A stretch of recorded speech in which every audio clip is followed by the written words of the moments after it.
صدیق الله اتل او زبیر چې څومره زر کېدلی شي د افغانستان غټ ټیم ته دا کلاړیان راولي. ګوره چې په دې نورو ټیمانو کې دا ایثار نه کوي، څومره زر تر زره چې کېدلی شي دا راولي. افغانستان لاړې فائنل ته، د سریلانکا سره به اوس فائنل میچ کوي. د نه مخکې مې یو ویډیو اپلوډ کړی د مبارکۍ، او یو ځل بیا د ټولو پښتنو ته، ټول افغانان وروڼو ته دغه بریا ډېره زیاته مبارک وي. یقینا چې پاکستان خو میچ وویلو، خو زمونږ یو بیک اپ ټیم هم موجود دی، ته جوړ پته نشته دی ایشیا ټیمانو ته. زمونږ یو بیک اپ ټیم افغانستان میچ وګټلو، د پښتنو چې کوم ټیم دی هغې میچ وګټلو، او انډیا ته یو تاریخي شکست، یو تاریخي چې په تاریخ کې به دا لیکل کېږي د افغانستان د سایډ نه.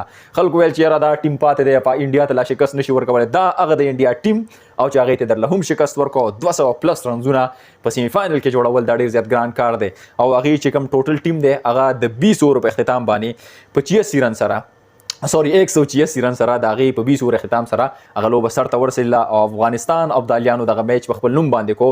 آوټسټینډینګ د اوپننګ جوړي د افغانستان د سایډ نه زبیر، او د سره چې کوم دی صدیق اتل چې کوم دی دا راوستل پکار دی. ګوره دا کلاړیان دوه راولي د افغانستان مین لوبډلې ته.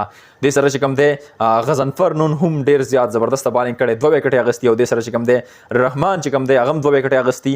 پرفارمنس د افغانستان د سایډ نه د ټولو پښتنو ته دی دا لوبه، دا بریا ډېره زیاته مبارک وي.